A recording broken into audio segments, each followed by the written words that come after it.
ஏய் பிரியா, ஊர்ல நகையெல்லாம் ஏன் வித்த? என்ன கோவப்படாதனே, ஊர்ல இருக்க நகை ஏன் வித்துன்னு சொன்னா நீ சந்தோஷமா பட போற. கல்யாணத்துக்கு போட்ட நகையை வித்துட்டு கதையா சொல்ற நீனு? ஐயோ உனக்கு சொன்னா புரியாதுனே, வா நான் காட்டுறேன்.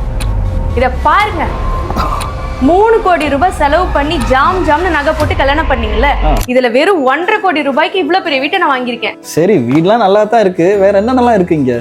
வேற என்னென்ன இருக்கா? நான் இந்த மாதிரி ஒரு 100 ஏக்கர் லேண்ட்ல 20,000 மரங்களோட ஒரு 3 பெட்ரூம் டவுன் ஹவுஸ் நான் புக் பண்ணிருக்கேன். இதுக்கு போய் என்ன திட்டுற? பிரியா, அவ்வளவுதானா? வேற என்ன இருக்கு? சரி, நீ வந்துட்டு ரூம்லாம் பாத்தியா? பாத்தீங்கன்னா நீயே வாய பொழப்ப. இது வா, இதான் ஃபர்ஸ்ட் மாஸ்டர் பெட்ரூம். சூப்பர். இது எவ்வளவு பெரிய வாக்கிங் வார்ட்ரோபோட ஸ்பேஷியஸான ஒரு பெட்ரூமா இருக்கு. ஓகே பிரியா, ஃபர்னிச்சர்ஸ்லாம் நல்லா இருக்கு. எவ்வளவு ஸ்பெண்ட் பண்ணதுக்கு? இதுக்கு நான் ஸ்பெண்ட்லாம் பண்ணலனா. இந்த டவுன் ஹவுஸ் வாங்கும்போது ஃபுல்லி ஃபர்னிஷ்டு டவுன் ஹவுஸா கொடுத்துட்டாங்க. என்ன சும்மா லோக்கல் பிராண்டா? இல்ல இது இட்டாலியன் பிராண்ட், டால்ஸ்பிட்டாவோடது. சரி பிரியா, எனக்கு இந்த வீடு பிடிச்சு போச்சு. இப்போ நானும் வாங்கினா என்ன பேமெண்ட் பிளான்? அதுவா, உனக்கு பிடிச்சிருச்சுலனே? பிடிச்சிருச்சு. மக்களே, என் தங்கச்சி பேமெண்ட் பிளான் என்னன்னு சொல்லிட்டா. அதாவது 70-30 பேமெண்ட் பிளான்ல ஜஸ்ட் 20% 1.5 கோடி ரூபாய் டவுன் பேமெண்ட் பண்ணி இந்த அழகான கம்யூனிட்டில 3 பெட்ரூம் டவுன் ஹவுஸ் வாங்கின மாதிரி நீங்களும் வாங்கணும்னு ஆசைப்பட்டீங்கன்னா உடனே என்ன கான்டாக்ட் பண்ணுங்க. உங்களுக்கான அழகான யூனிட் நான் புக் பண்ணி தரேன். பாய்.